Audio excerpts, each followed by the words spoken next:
अगर विदर्भ अलग हो गया तो आज जो केंद्र सरकार पैसे देती उससे चौगुना पैसे विदर्भ को मिलेंगे।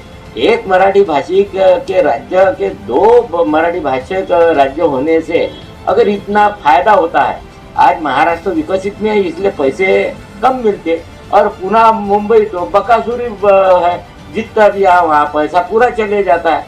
तो इसलिए ये लोग विदर्भ के तरफ ध्यान नहीं देते, दे ही नहीं सकते। आज तो सबसे ज्यादा कर्जा महाराष्ट्र पे है, विदर्भ का विकास तो भूल ही जाना चाहिए, हो ही नहीं सकते इनके साथ। अगर विदर्भ अलग होगा तो विदर्भ का भला है और ये हमारी अधिकार की लड़ाई है। हमें जब तक के अधिकार मिलता नहीं तब तक के हम हमारा विकास कैसा कर सकेंगे।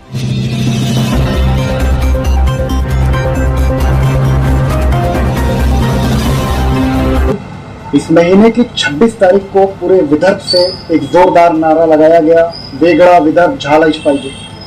विदर्भ के अलग अलग शहरों से, अलग अलग कस्बों से, गांव से विदर्भ राज्य आंदोलन समिति के तमाम मेंबर्स बस स्टॉप पे तमाम बसों को रोका।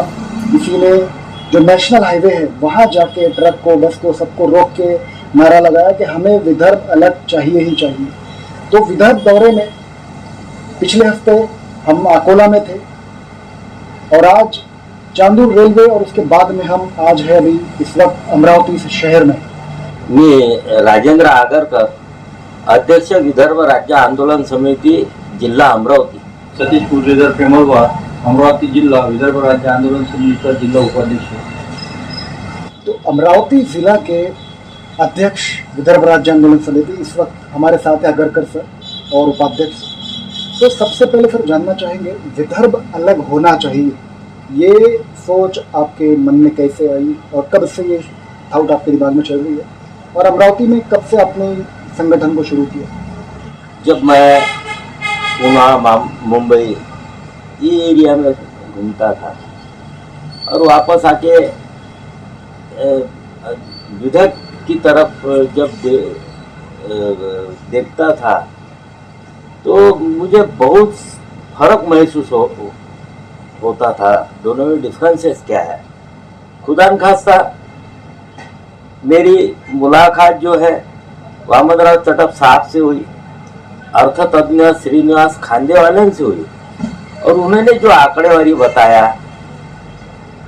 जैसे कि नौकरियों में तुम्हारा निधि, ये सब बातें समझाई और उसके बावजूद भी विदर्भ में क्या पोटेंशियल है। जैसे कि 55% जंगल विदर्भ में है, खनिज है, डोलोमाइट है, बॉक्साइट है, ग्रेनाइट है, कॉपर है, टंगस्टन है, और ये सब होने के बावजूद सफेद सोना, काला सोना, कोयला, ये सब विदर्भ के पास है। संतरा का बेल्ट है और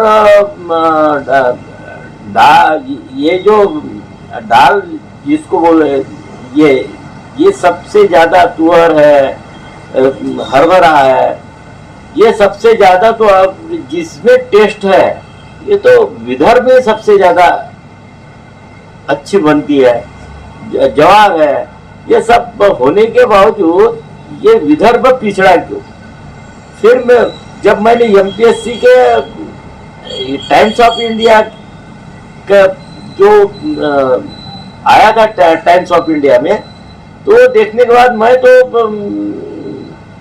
सोच में पड़ गया कि विदर्भ के लोगों को जो एमपीएससी है वो 30% करार के अनुसार होना चाहिए। यहाँ तो 60% ही दिख रहा है नागपुर अमरावती, और 4 लाख जो नौकरियां है वो सभी पुणे मुंबई वाले लेके गए। तो फिर विदर्भ में बचा क्या?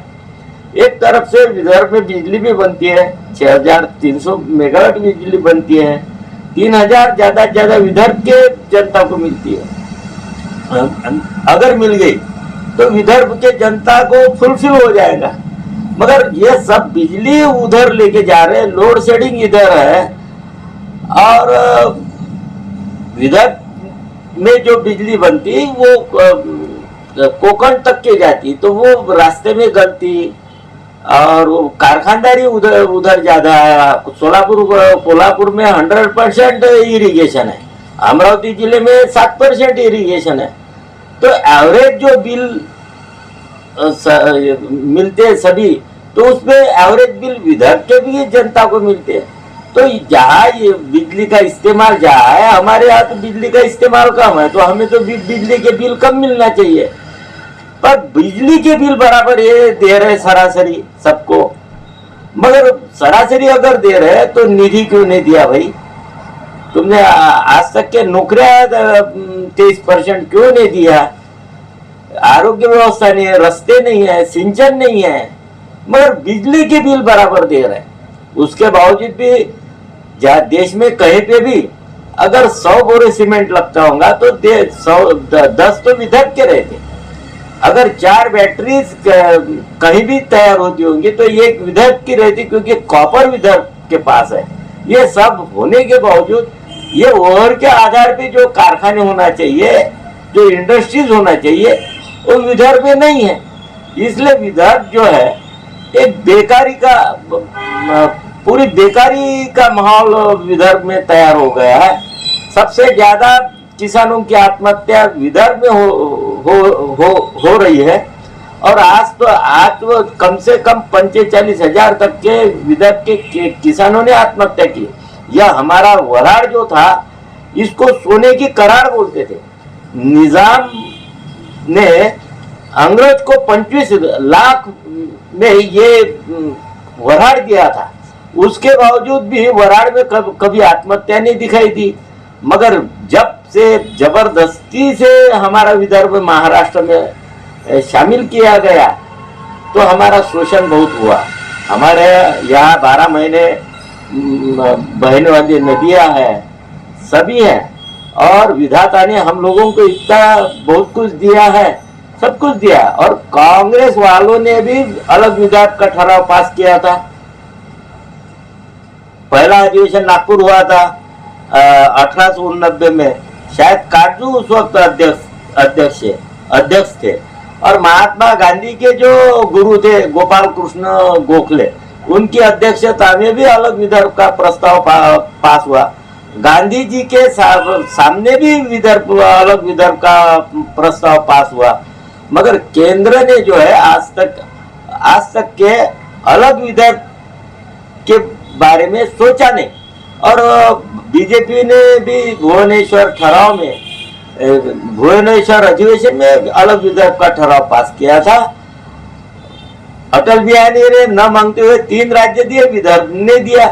तो हमें ये समझ में नहीं आ रहा कि विदर्भ क्यों नहीं देना चाहते। और आज तक के केंद्रीय नेतृत्व ने विदर्भ की डिमांड को जो है नवाजा नहीं, उसके तरफ ध्यान नहीं दिया। इसलिए आज की जो परिस्थिति है वो बहुत भयानक हो गई है। हम अभी बीजेपी के सरकार केंद्र में है, बहुमत में सरकार है, और ये तो अलग विदर्भ का केंद्र के हाथ में, छोटे राज्य बनाना, कौन से राज्य एक में मिला देना, ये तो केंद्र का अधिकार है। इसमें राज्य का कुछ सवाल आता ही नहीं। अभी बीजेपी सरकार केंद्र में है, और ये हमारे फडणवीस साहब और ये मुनगंटीवार ने तो खामगांव से आमगांव अलग विधायक के लिए रैली निकाली थी, और लोगों ने वोट भी दिए। 45 आमदार उनके चुन के आ गए। विदर्भ के भरोसे पे सत्ता में बैठे महाराष्ट्र में, विदर्भ भूल गए, विकास की भाषा करने लग गए। आज तो फडणवीस साहब विदर्भ के बारे में बोलने के लिए तैयार नहीं। तो हमारा यही उद्देश्य है कि सभी पार्टियों ने जिनको लगता है कि विदर्भ होना चाहिए, सबने साथ में आना चाहिए और ये लड़ाई मजबूत करना चाहिए। इतना ही मैं कहना चाहता हूँ। और हम ये नहीं कहते कि हमारे पे विश्वास करो, हम कहते नहीं, मगर हम जो कह रहे हैं, कम से कम आपको जो शक है तो आप वो शब्द क्या है तो उसकी तरफ पहले उसकी स्टडी करो। हम जो कह रहे हैं वो गलत है तो कोई बात नहीं, मगर अगर हम जो कह रहे हो अगर सही है, अगर आपको ससज बुद्धि को अगर पड़ रहा है तो विदर्भ राज्य आंदोलन समिति के साथ आने के लिए कोई हर्जा नहीं है। मगर ये अपनी लड़ाई है, ये सब आम जनता की नए युवकों के अपने युवकों को रोजगार देने की लड़ाई है, नौकरियां देने की लड़ाई है, अन्याय के खिलाफ लड़ने की लड़ाई है। और इसमें कुछ गलत नहीं, अगर अलग विदर्भ भी हो गया तो विदर्भ आएगा अविकसित। आज महाराष्ट्र आता है विकसित में। अगर विदर्भ अलग हो गया तो आज जो केंद्र सरकार पैसे देती उससे चौगुना पैसे विदर्भ को मिलेंगे। एक मराठी भाषी के राज्य के दो मराठी भाषी राज्य होने से अगर इतना फायदा होता है, आज महाराष्ट्र विकसित में है इसलिए पैसे कम मिलते, और पुणे मुंबई तो बकासुरी है, जितना भी वहाँ पैसा पूरा चले जाता है। तो इसलिए ये लोग विदर्भ के तरफ ध्यान नहीं देते, दे ही नहीं सकते। आज तो सबसे ज्यादा कर्जा महाराष्ट्र पे है, विदर्भ का विकास तो भूल ही जाना चाहिए, हो ही नहीं सकते इनके साथ। अगर विदर्भ अलग होगा तो विदर्भ का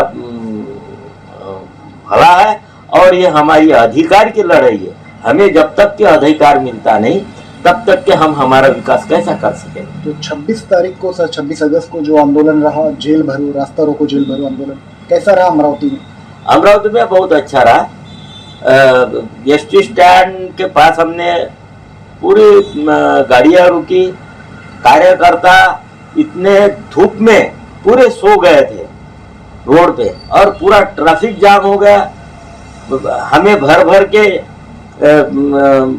मामर्डे मैडम को तो घसीटते हुए लेके गए, मैं भी सो गया था, ये प्रेमलवार भी सोए थे, डॉक्टर कुबड़े सभी कार्यकर्ता रोड पे सो गए थे। और सबको उठा उठा के वैन में लेके सिटी कोतवाली लेके गए। कुछ 2-4 कार्यकर्ता पे गुनाह भी लग गए। तो माहौल बहुत अच्छा था। और अमरावती जिले में परतवाड़ा में आंदोलन हुआ, अंजनगांव सुरजी में आंदोलन हुआ, दरियापुर में आंदोलन हुआ, चांदूर रेलवे में आंदोलन हुआ, बरूर में आंदोलन हुआ, नांदगांव खंडेश्वर में आंदोलन हुआ। और जहाँ थोड़ा सा वहाँ से भी फोन आ रहे थे, हमें कुछ मार्गदर्शन करो, जैसे कि चिखलदरा है और ये धारनी है, पर वक्त कम था, हम वहाँ जा न पाए। मगर इसके बाद हमारा धारनी भी हो जाएगा, चिखलदरा भी हो जाएगा। सिर्फ 2 ही तालुके हमारे छूटे हुए हैं। तो हमारा और थोड़ा सा इकोनॉमिकल थोड़ा आता ही है। तो अभी देखने में आ रहा है कि विदर्भ राज्य आंदोलन समिति के मेंबर्स ज़्यादा से ज़्यादा बढ़ रहे हैं, युवा कार्यकर्ता भी बढ़ती पे। तो युवाओं को क्या मैसेज देना चाहेंगे? युवाओं को मैं मैसेज यही देना चाहूंगा कि महाराष्ट्र में आपका भला नहीं है। अगर विदर्भ होगा तो ही रोजगार की संधि है, नौकरियों की संधि है। और अलग विदर्भ होने के बावजूद अपनी नागपुर राजधानी हो जाएंगी। यहाँ से मुंबई जाना, टिकट मिलती नहीं, संडास के पास सोना पड़ता, वहाँ रहने की व्यवस्था नहीं। यहाँ तो सुबह गया, अपने नागपुर में काम करके घर पे जा सकते। हमारे यहाँ जो महिला आई थी अभी, वो नागपुर जेल में भी थी, और जेल से जब 5 बजे उनको छुट्टी मिल गई, मेल में बैठी, और 8 बजे खाना भी बना रही थी घर पे। इतना वो तो खुद होके बोलते हम विदर्भ हो गया। तो उन्होंने प्रैक्टिकल बताना शुरू किया। आज तो मुंबई जा नहीं सकती वो महिला, यहाँ क्या आ गई, अगर यहाँ रहे तो अपना कुछ रहा तो पटाख से काम करके वापस आ सकते हैं। रोजगार के क्या बेनिफिट नजर आ रहे हैं युवाओं के लिए अगर से विदर्भ अलग होता है? वो रोजगार के है तो ये जो एमपीएससी है बीपीएससी आ जाएंगे, अपने अपन बिजली कम रेट में दे सकते हैं। आज मुंबई की बिजली के इंडस्ट्रीज के लिए अलग रेट है, और मुझे सुनने में आया कि नागपुर के 11 रुपए कुछ पैसे और मुंबई के कम है। ठीक है, मगर अगर बिजली के दाम कम हो गए तो इंडस्ट्रीज कहाँ आएगी? इंडस्ट्रीज का 30% जो बजट रहता है वो बिजली पे डिपेंड रहता है। अगर बिजली के रेट कम है तो विदर्भ में आना चाहिए। आज विदर्भ के जो इंडस्ट्रीज है वो छत्तीसगढ़ में जा रही है और इसलिए रोजगार कम हो गया। एक खासदार और 4 आमदार कम हो गए। इसका मतलब क्या हो गया कि उतने माइग्रेट हुए, उतने बाहर गए और राज्य के बाहर लोगों को जाना अगर पड़ रहा तो विकास के लक्षण नहीं। अगर राज्य में बाकी तरफ से अगर लोग आ रहे होंगे तो वो विकास का थर्मामीटर है। जितने भी अभी आंदोलन हम देख रहे हैं, खासकर वो किसान आंदोलन जो इतने महीनों से चल रहा है, जिसको इग्नोर किया जा रहा है, उनकी सुना नहीं जा रहा है, तो क्या लगता है आपको हमारे विदर्भ राज्य को अलग करने की कोई सुनेगा? देखिए, ये सोचना तो पड़ेगा ही, क्योंकि बीजेपी को भी लगता है कि विदर्भ अपना गढ़ है। आज 15 आमदार कम हो गए बीजेपी के और 2 और 3 हजार से तो 10-12 आमदार सिर्फ चुन के आ गए, यानी वोटिंग रेट बीजेपी का गिर गया और कांग्रेस का तो कुछ अता पता नहीं है। तो ऐसे में अगर बीजेपी बैक पे आ रही तो बीजेपी को ध्यान देना ही पड़ेगा, क्योंकि इतनी मेहनत है सत्ता में आने के लिए, बहुत दिन से मेहनत है उनकी। अगर वो खोना नहीं चाहते। अब कांग्रेस की तो बात अलग है, उन्होंने तो धोखा ही देने का काम किया विदर्भ को। अभी नागपुर शहर में काफी तेजी से महिलाएं जुड़ रही है इस आंदोलन के लिए, बिल्कुल जी जान लगा रही है। तो अमरावती में क्या हाल है? अमरावती में ग्रामीण सेक्टर में सबसे ज्यादा महिला का संगठन है और नागपुर के जितने भी कार्यक्रम होते थे तो उसमें अमरावती की महिलाएं सबसे ज़्यादा शरीक होती थी। और शेगांव में जो अधिवेशन हुआ था पश्चिम विदर्भ का, तो वहाँ अमरावती से सबसे ज़्यादा महिला उस अधिवेशन में शरीक हुई थी। तो महिला का संगठन ग्रामीण में और शहरों में अभी वो सभी को पता चल रहा कि अपने पे वाकई अन्याय हो रहा है, ये पता चल रहा है। वो कोई भी पार्टी का हो, पर्सनली तो मुझे शिवसेना की भाऊ वेगळा विदर्भ झाला पाहिजे, फायदा है बरं। सब जने पहले विरोध करते थे, अभी हमारा विरोध करना बंद कर दिया शिवसेना। बिल्कुल, शिवसेना भी हमारा विरोध नहीं करती, मनसे भी हमारा विरोध नहीं करती। अब पहले उनको लगता था नेचुरली है, मगर अभी सभी के बात ध्यान में आ रही। अभी ये तुरंत मेडिकल कॉलेज का उदाहरण लीजिए। मेडिकल कॉलेज आज सैंक्शन हो गया था, फडणवीस साहब आखिरी तक के दे नहीं सके, कुछ राजकीय होगा, मगर यहाँ का मेडिकल कॉलेज दिया नहीं और तुरंत सिंधुदुर्ग का हो गया, तुम्हारा अलीबाग का हो गया, अभी मैंने तो सुना है कि सातारा का भी हो गया। तो ये जो अन्याय अभी लोगों के ध्यान में आ रहा है, तो ये राष्ट्रसंतांनी कहा है की अन्याय होताची प्रतिकार करावा, अन्याय प्रथम तो समजून द्यावा, अन्याय समजताची आवाज द्यावा, संघटनेचा ये मैंने ने कहा, राष्ट्रसंत ने कहा। अगर हम अन्याय समझाने में कामयाब हो गए तो मुझे नहीं लगता कि रास्ते पे आ जाओ बोलने का काम पड़ेगा, अपने आप लोग रास्ते पे उतरेंगे। उसका उदाहरण गडकरी के बाड़े पे 20,000 लोग थे, हमारा नहीं है कहना। सेवाग्राम के रेल रोको में 12,000 लोग थे, दोपहर को कुछ भी हो सकता था। नेता ने आदेश दिया, अपना काम हो गया, ऊपर निवेदन गया, सबके साथ हट गया। तुम्हारा ये फडणवीस के वहां भी काफी संख्या में लोग थे। ये मनीष नगर का रेल रोको किया, काफी लोग थे। अभी आंदोलन तो इतने हो गए, 3 बार तो हम जंतर मंतर जाके आ गए, और जंतर मंतर की अभी दिसंबर में हमारी तैयारी है। अभी और रैली निकल, हमारी 2 रैली निकलने वाली है। हमारी पहले विदर्भ गर्जना रैली निकली थी, बाद में 4 जगहों पर से और दूसरी रैली निकली थी। ये जन जागृति का माहौल चल रहा है। जहाँ अमरावती शहर में मुझे इधर उधर से बोला कि आंदोलन करना पड़ता था, आज हर तालुके में आंदोलन हो रहा है। पेट्रोल के दाम जो बढ़ रहे हैं सुबह शाम, गैस के दाम बढ़ रहे हैं, विदर्भ राज्य आंदोलन समिति का हमेशा से वो मुद्दा रहा है। अभी इस हफ्ते से काफ़ी ऐसी तकरीबन 40 ट्रेनें जो है वो प्राइवेट में जाने वाली है। पहले ऐसा होता था, जनरल की टिकट तकरीबन बहुत हो गया 30-40 रुपये लगते थे यहाँ तक आने के, अमरावती तक। लेकिन अभी अगर से वो प्राइवेट हो जाए तो जनरल डब्बा ही ख़त्म हो जाएगा, गरीब का सफ़र करना थोड़ा सा मुश्किल हो जाएगा इसमें। तो जो ये प्राइवेटाइजेशन का जो दौर चल रहा है, यहाँ से सब चीज़ों को कॉन्ट्रैक्ट पे दे दो, बेच दो, तो इस बारे में क्या विचार है? देखिए, कोई भी एकदम से आता नहीं। ये जो सरकारी मामला है ना, सरकारी मामले में एक बात रहती कि ये मेरा है, मैं यहाँ ड्यूटी पे हूँ, मुझे कुछ अच्छा वर्क देना चाहिए।